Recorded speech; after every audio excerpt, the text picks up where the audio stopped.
وہاں امریکہ نے، خلیجی ممالک نے، جس میں سعودی عرب امارات نے مصر کو اربوں ڈالرز کی امداد دی، IMF نے ڈالروں کی برسات کی. یہاں البتہ پاکستان کو 3 سال میں کچھ نہیں ملا. IMF کی امداد نے البتہ دیوالیہ ہونے سے اب تک بچایا ہوا ہے. سعودی عرب اور عرب امارات نے، آپ کو پتہ ہے جس طرح امریکہ اسرائیل کی بنیاد پر، تسلیم کرنے کی بنیاد پر، یہ شرم الشیخ کے معاہدے میں مصر پاکستان دونوں شامل. اب سعودی عرب کے ساتھ یہاں دفاعی معاہدے کے بعد امداد کی پیشکش، ابھی تک پیشکش ہی ہے. ڈونلڈ ٹرمپ نے پھر دنیا میں 2 پسندیدہ فیلڈ مارشل قرار دیے، ایک field marshal general Asim Munir اور دوسرا فیلڈ مارشل جنرل عبد الفتاح السیسی. ایک کے پاس مصر میں 60,000 قیدی، دوسرے کے پاس پاکستان میں 35,000 قیدی. یہ آمریت کی وہ بڑی مثال جن کی حمایت. اب ان دونوں ممالک میں، پاکستان اور مصر میں، عوامی احتجاج کو سختی سے دبایا گیا، سوشل میڈیا کو بند کیا گیا، صحافیوں کو اٹھایا گیا، شہید، مسنگ پرسن ہوئے. معیشت کی دونوں ممالک میں تباہی بربادی پھیر دی، کرنسی بھی گر گئی، عوام کی حالت بھی تباہ ہوئی، مہنگائی بھی ہوئی. اور دونوں فوجی آمریتیں عالمی منصوبے کی کڑیاں نکلی، دونوں کو بیرونی طاقت ملی، دونوں اقتدار پہ قبضے میں آئے. اب وہی کام مصر والا پاکستان میں. اس میں ابھی آپ دیکھیں کل ایک بڑا اہم معاملہ جو سیکشن 265 لگایا گیا کہ عمران خان کی گفتگو جیل میں محدود کی جائے. یہ وہی جنرل ضیاء کا مارشل لا 1978 میں مریم نواز کے دادا ضیاء الحق کی تھی، جو قانون بنایا مارشل لا کہ یہ قیدی صرف ایک بار خط لکھ سکتا ہے گھر میں، اور ذاتی گفتگو، سیاسی گفتگو نہیں کرے گا. اور صوبائی جیلوں میں طلاق ہوا جیسے پنجاب میں، یہ ضیاء الحق ہے بہت بڑی، کہ عمران خان ذاتی گفتگو کر سکتے ہیں، پرائیویٹ گفتگو کر سکتے ہیں خط لکھ کے، اور وہ بھی اڈیالہ جیل کا سپرنٹینڈنٹ پہلے پڑھے گا پھر باہر آئے گا. یہ نہ صرف انسانی اور بنیادی حقوق کی خلاف ورزی پاکستان کے قانون میں، یہ مارشلائی دور کے، یہ خان کو قید تنہائی میں ڈالنا، سیاست سے گفتگو منع کرنے والے وہ لوگ جو خود اللہ کے نام کا حلف اٹھا کے، کہ ہم اللہ کا نام اٹھا کے کہتے ہیں کہ ہم سیاست میں مداخلت نہیں کریں گے، حلف دیتے ہیں، سب سے زیادہ سیاست کرتے ہیں. اور وہ سیاسی رہنما جس کا اب اوڑھنا بچھوڑنا زندگی پاکستان کی سیاست ہے، وہ سیاست پہ بات نہیں کر سکتا. وجہ خان کی نومبر میں احتجاج کی کال. یہ خوفزدہ ہے کہ ہدایات آئیں گی.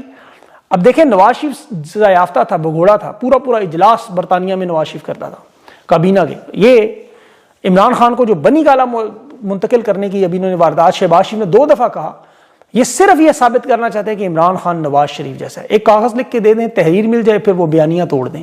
ہر ٹاک شو میں، پریس کانفرنس میں ان کے وزراء اچھل کے وہ دکھائیں. یہ دیکھیں جی NRO، جس طرح سعودی عرب کے وزیر دفاع اور لبنان کے وزیر اعظم سعد حریری پاکستان آئے تھے نواز شریف کے مشرف کے ساتھ ٹوٹنے والے معاہدے کو، یہ چاہتے ہیں صرف خان کا وہ بیانیہ ٹوٹ جائے کہ یہ ہم جیسا ہے. لیکن یہ ہو نہیں سکتا، یہ خان ان جیسا ہو ہی نہیں سکتا، کیونکہ نواز شریف کو ساری دنیا بگوڑا، گیدڑ، چور، مجرم کہتی ہے، جان بچا کے پتلی گلی سے بھاگنے والا، پارٹی کو چھوڑ کے جانے والا، 150 بکسے لے کے جانے والا. مریم نواز وہ الزام دھونا چاہتی ہے کہ تحریر مل جائے، لیکن یہ ہو نہیں سکتا. خان جانتا ہے کون لوگ ہیں. یہ صرف نواز شریف عمران خان کا فرق ختم کرنا چاہتے ہیں. عمران خان کے خاندان پر جو ظلم ہے، علیمہ خان کے 4 مرتبہ وارنٹ نکالے. کل بھی KP کے لوگ کہہ رہے تھے آپ KP شفٹ ہو جائیں. اس نے کہا میں گرفتار ہونے کو ہر وقت تیار ہوں، پنجاب نہیں چھوڑ سکتی، میں تو ضمانت بھی نہیں کر پا رہی ہوں اپنی. 70 مقدمات ہیں علیمہ خان پہ، اقدام قتل، دہشت گردی، غداری، فساد، اللہ جانے، بم بنانا، چوری، ڈاکہ، جو مرضی ڈال دیں. بینک اکاؤنٹ، شناختی کارڈ، پاسپورٹ ان کے بھی ضبط کیے ہوئے، بلاک کیے ہوئے. یہ جیلوں میں بھی جب انہیں ڈالتے ہیں تو بھوکا پیاسا رکھتے ہیں، لیکن چونکہ ان کی رگوں میں وہی خون دوڑ رہا ہے جو خان کا ہے. میں وہ قائد اعظم محمد علی جناح کے نواز نسلی واڈیا کا انٹرویو سن رہا تھا، اس نے کہا میرے اندر جناح کا خون ہے، یہ مزاحمت ہمارا بلٹ ان فیچر ہے. تو یہ شوکت خانم کا بلٹ ان فیچر ہے یہ مزاحمت. ابھی اس میں آرمی چیف جو فیلڈ مارشل ہیں، دیکھیں جنرل عبد الفتاح السیسی جو ملیں گے تو اصل معاملہ ایک ہی ہے، صرف ایک، کہ محمد مرسی کو کیسے قابو کیا، کہ عمران خان قابو نہیں آ رہا. میڈیا عدلیہ اس کے خلاف کر دیا، تمام سیاسی کھیل کھیل لیے، عدلیہ، اپوزیشن، غیر ملکی حمایت، سب کچھ میرے پاس، کریک ڈاؤن بھی کیے، جو کچھ تم نے مصر میں کیا وہ ہم کر چکے ہیں، لیکن یہاں خان قابو نہیں آ رہا، کیا کریں اس کا. اب میرے خیال میں مصر کا جو عبد الفتاح السیسی ہے اس کو تو جواب کیا ہونا ہے، اس نے کہنا ہے خان اور محمد مرسی میں زمین آسمان کا فرق ہے. محمد مرسی کی حمایت صرف مذہبی جماعت اخوان المسلمین تک تھی، ایک مخصوص طبقے تک، جیسے وہ لبیک پارٹی کی آپ نے دیکھی قابو کر لیے، یا ماضی میں MQM کر لی. عمران خان کے پیچھے پوری قوم ہے، 24 کروڑ کی آبادی. یہی کہے گا جنرل عبد الفتاح السیسی، وہ کہ تمہارے ملک میں 64% جوان ہیں، میرے ملک میں جوان نہیں تھے. پوری دنیا خوفزدہ ہے نوجوانوں کے جنریشن زی انقلاب سے. پھر تمہارے بیرون ملک پاکستانی ہیں، پھر تمہارا سوشل میڈیا سب سے بڑی طاقت خان کے ساتھ ہے، اور تمہارا عمران خان خیبر پختونخوا سے سب سے بڑی اس کی طاقت جماعت ہے. 4.5 کروڑ لوگ ہیں طاقتور، جنگجو، جان دینے پہ خان تیار ہے. محمد مرسی تو اپنا اقتدار بچا رہا تھا، خان تو نظام بدل رہا ہے. مرسی کے دور میں تو نہ شعور تھا، نہ اس طرح کا ویژن تھا، نہ اس طرح کے حالات تھے. 13 سال میں دنیا بدل گئی. اب تو خان کا بیانیہ چھوٹے چھوٹے بچوں کے دلوں میں ہے. آپ کوئی ایسا بیانیہ تھا کہ فوجی بٹن دبا کے آپ مٹا دیں گے. محمد مرسی کے خلاف مغرب نے اس لیے خاموشی اختیار کی تھی، وہ اسلامی تحریک سے ڈرتے تھے. عمران خان تو کوئی اسلامی تحریک نہیں چلا رہا. عمران خان کے ساتھ ایسی کوشش نہ کرنا بے وقوفی ہوگی، یہ مشورہ دے گا سی سی۔ اور پھر یہاں تو تمہارے ادارے کے اندر ریٹائر جوان سارے خان کو پسند کرتے ہیں، وہاں مصر میں تو پوری کی پوری فوج طاقت اور خوف کی وجہ سے عدلیہ میڈیا ساتھ تھی، اور مصر کی ایک بڑی تعداد میں عوام عبد الفتاح سیسی کو پسند کرتے ہیں، میرے خود مصری دوست سے پسند کرتے ہیں، کچھ کہتے ہیں مذہبی سوچ کا، ہم کہتے ہیں لبرل ہے۔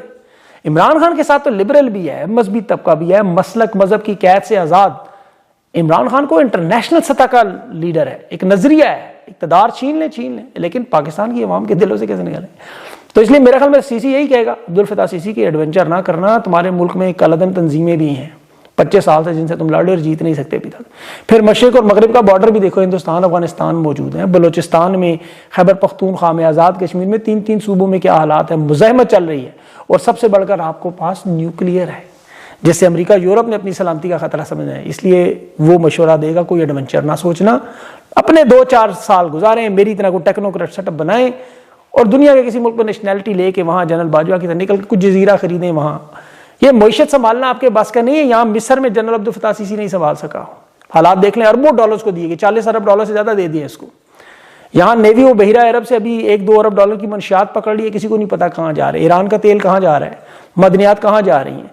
یہ فیفا کی سیکیورٹی کی طرح اسرائیل کی کل اگر سیکیورٹی کے لیے بھیجیں بھی تو وہ پیسے پاکستانیوں کو تو نہیں ملنے ہیں، جو مال و دولت ملے گا اس کو پاکستان کی عوام کو فائدہ نہیں ہوگا، اس لیے معیشت تو ٹھیک ہو ہی نہیں سکتی۔ اس وقت جو سب سے بڑا مسئلہ ہے وہ صرف مدت ملازمت توسیع ہے، جس میں اب تو دنیا بھر میں شرطیں لگ رہی ہیں کہ ہوگی یا نہیں، 50-50 کا ریٹ چل رہا ہے۔ نون لیگ پیپلز پارٹی سمیت اس ٹیکنوکریٹ سیٹ اپ سے ڈرے ہوئے ہیں، جس میں صدر کے اختیارات میں اضافہ ہوگا تو نہ صرف شہباز شریف کی وزارت عظمیٰ بلکہ مریم نواز کی حکومت بھی شدید خطرے میں، کیونکہ پھر پرفارمنس مانگی جاتی ہے۔ 27ویں ترمیم کے بعد جو لوگ لانے کی بات کی جا رہی ہے وہ ہو سکتا ہے بیرون ملک سے، ہو سکتا ہے ماضی میں انہی کی طرح کے وہ معین قریشی تجربے ہوں، جیسے وزیر اعلیٰ وہ جو اورنگزیب ہے، محمد اورنگزیب وزیر خزانہ۔ اس وقت تو افسران کے ساتھ جو ہو رہا ہے، دیکھیں وہ شعر آپ نے سنا نا کہ سانپوں کے کاٹے کا جو شہر میں کرتا تھا علاج، اب اس کے اپنے تہخانوں سے سانپوں کے ٹھکانے نکل آئے۔ تو یہاں تو وردی نیلی ہو، خاکی ہو، پیلی ہو، جو بیعت نہیں کر رہا اسے اڑانے کی کوشش ہے۔ پنجاب میں، اسلام آباد میں، ان اداروں میں اور نیشنل سائبر کرائم میں اب دیکھیں ابھی تازہ ترین معاملات کیا ہوئے ہیں۔ اس سے پہلے کچھ عسکری اداروں کے بھی لوگوں کے ساتھ یہ ہو چکا ہے۔ ابھی جو پنجاب میں تازہ ترین، ایک تو آئی جی پنجاب پولیس ڈاکٹر عثمان انور کو عہدے سے ہٹانے کی خبریں گردش میں ہیں، اور نئے جو 2 آئی جی ان کے نام بھی آئے، وسیم سیال اور اکبر ناصر، ان کے 2 نام بھی فائنل ہوئے۔ عثمان انور جو ہے ڈاکٹر، وہ 9 مئی کے بعد ریاستی تشدد کا، مسنگ پرسن، ضلع شاہ، 26 نومبر، ثانیہ مرید کے ان تمام معاملات میں ایک بہت بڑا گواہ ہے۔ تو اسی طرح یہ اسلام آباد میں بھی اے ایس پی عدیل اکبر کے ساتھ جو ہوا، دیکھیں کہ اس کے والد فوج کے خلاف اس کا کوئی کیس بھی ہے جس پر سے دھمکیاں دی جا رہی تھیں، اور اس کی جو بھی ہلاکت ہوئی بڑے مشکوک انداز میں، شک و شبہات پیدا ہوئے۔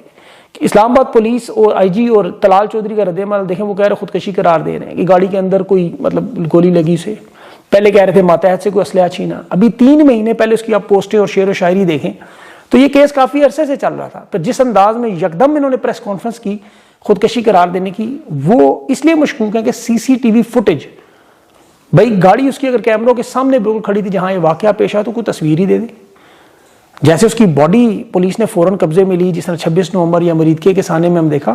تو یہ الزام پولیس کی آپ کو پتہ ہے قیادت پہ اسی لیے لگتے ہیں کہ مریدکے جانے کے دوران ابھی حالیہ دنوں میں وہ سیکٹر کمانڈر کے بڑے خصوص پالتو خالد افغان، اس کی ایک ویڈیو سوشل میڈیا پہ پڑی ہوئی ہے، وہ ان افسران کو نتائج بھگتنے کی دھمکیاں بھی دے رہا تھا جو مریدکے نہیں جا رہے تھے۔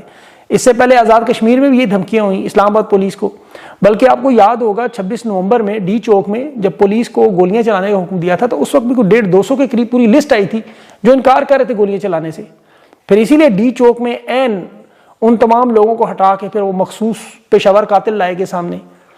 یہ باغی افسران کے خلاف کارروائیاں اسی لیے ہو رہی ہیں جو زیرو ٹالرنس آپ کو یہ کہتے ہیں نا پالیسی بنائی ہے، یہ پیغام ان تمام افسران کو دیتے ہیں کہ ہر جائز ناجائز حکم ماننا پڑے گا، ورنہ یہ ہوگا۔ طلال چودھری کے پی میں کہہ رہا ہے کہ جی غیر قانونی حکم افسران ماننے سے انکار کریں، لیکن پنجاب اور اسلام آباد میں غیر قانونی حکم آپ تسلیم کریں ورنہ کیسز ہوں گے یا سیدھا اوپر یا مسنگ پرسن، اور کسی رنگ کی وردی کی کوئی پہچان یا تمیز نہیں کی جائے گی۔ جوڈیشل کمیشن بھول جائے، 3 رکنی بنی ہے ابھی، لیکن حادثاتی فائرنگ کا کوئی ثبوت آ جائے گا جی اسلحہ چیک کرتے ہوئے چل گیا، یہ تو شکر ہے یہ پتلون پہنتے ہیں، ورنہ انہوں نے تو شلوار کے اندر کہنا تھا نیفے کے اندر پستول چل گیا۔ اب اے ایس پی اس عدیل اکبر کے جنازے میں صحافیوں کو نہیں جانے دے رہے تھے کہ وہاں کوریج نہ ہو، سوالات نہ ہو، اور یہ معاملہ صرف اس اے ایس پی کا نہیں ہے، ابھی ایف آئی اے میں نیشنل سائبر کرائم کے 5 افسران اغوا، بلکہ ڈپٹی ڈائریکٹر عثمان کی اہلیہ روزینہ بھی اسلام آباد ہائی کورٹ میں پٹیشن کے بعد غائب ہے، لاپتہ ہے. اور جج اعظم خان سے آج وہ کہہ رہا تھا عدالت میں کہ ہو سکتا ہے وہ اپنے والدین یا رشتہ داروں کے گھر ہوں. یہ سوشل میڈیا پہ وہ اپنی روزانہ یہ خبریں دیکھتی ہوں گی، لازمی دیکھتی ہوں گی. میں گارنٹی دیتا ہوں یہ ویلاگ بھی دیکھنی ہوں گی.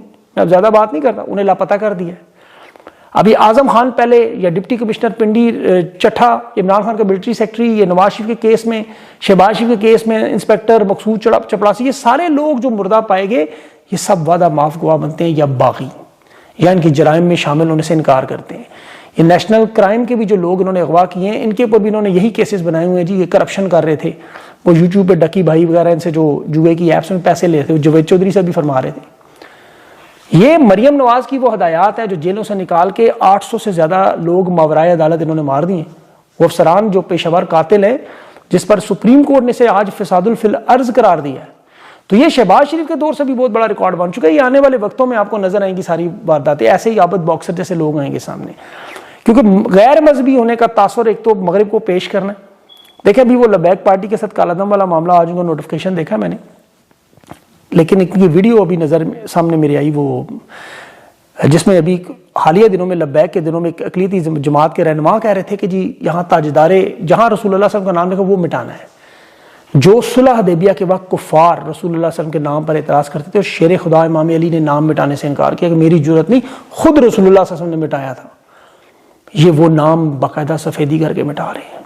اب اندازہ کریں یہ اسلامی ملک ہے، کوئی لبیک پہ آپ نے پابندی لگائی کاٹ دے لبیک، یا رسول اللہ کیوں مٹا رہے ہیں؟ لیکن یہ وہی کام ہے کہ جو نواز شریف دیکھیں جس طرح ماضی میں یہ کرتے رہے مغرب کو خوش کرنے کے لیے، آج بھی ان کے اوپر جو مذہبی جماعتوں پہ الزام، مذہبی جماعتوں کے نظریے سے بہت سارے ہمارے بھی اختلافات ہیں، ان کی مطلب وائلنس سے تشدد سے کوئی بھی ان کی حمایت نہیں کر سکتا، لیکن اس طرح کے الزامات تو ان پہ نون لیگ پہ. نواز شریف آرمی چیز کا جہاز اغوا کرنے سے لے کے 7 اسلحے کے ٹرک ملک میں بانٹتا رہا، یہ ساری خبریں ان کی اپنی ہیں.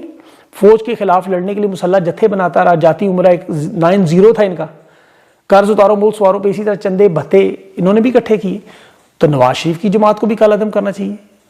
لبیک کے نظریے تو کوئی ان کی تائید نہیں کرتا، جو وائلنس ہے، جو مسلح جدوجہد ہے، ان چیزوں کی تو ہم مانتے ہی نہیں، ہم تو پرامن جدوجہد کی بات کرتے ہیں. بلکہ مریم نواز کے خاوند کیپٹن صفدر جو ممتاز قادری کو شہید کہتے ہیں، حاضری دیتے ہیں وہاں جا کے. تو یہ تو اصل میں دیکھیں اس جتھے کو نافذ کرنے کا مقصد جو ہے بڑا پلاننگ کے ساتھ ڈسٹرکشن کی، تباہی کی، بربادی کی پالیسی، ایک ایک ادارے کو جیسے تباہ کیا گیا. خاص طور پر کرکٹ کو دیکھا کریں کیونکہ یہ خان کا کھیل تھا. محسن نقوی سے بلا کر تباہ کروایا بڑی پلاننگ کے ساتھ. آج تباہ برباد ہوگی، بھائی تفریح تھی آپ کی. اب ملتان سلطان وہ جہانگیر ترین کے بیٹے کا قانونی نوٹس معافی کا PSL ختم کرنے کا ایک کڑی ہے. اب اس میں وہ بالکل خان کے انداز میں بات کر رہا تھا. یہ وہ ساری پالیسی ہے، اس پہ اور بہت ساری چیزیں ہیں، لیکن ویڈیو آپ کو پتہ ہے میں زیادہ آپ کا وقت اس لیے نہیں لیتا، پھر وہ تنگ ہو جاتے ہیں. کوشش کروں گا اگلے ویلاگ میں اس کا تسلسل جو ہے وہ جوڑوں. جو لوگ چینل سے جڑے رہے اس لیے تاکہ یہ تسلسل نہ ٹوٹا کرے. اپنا خیال رکھیں، مجھے اجازت دیں. اللہ حافظ.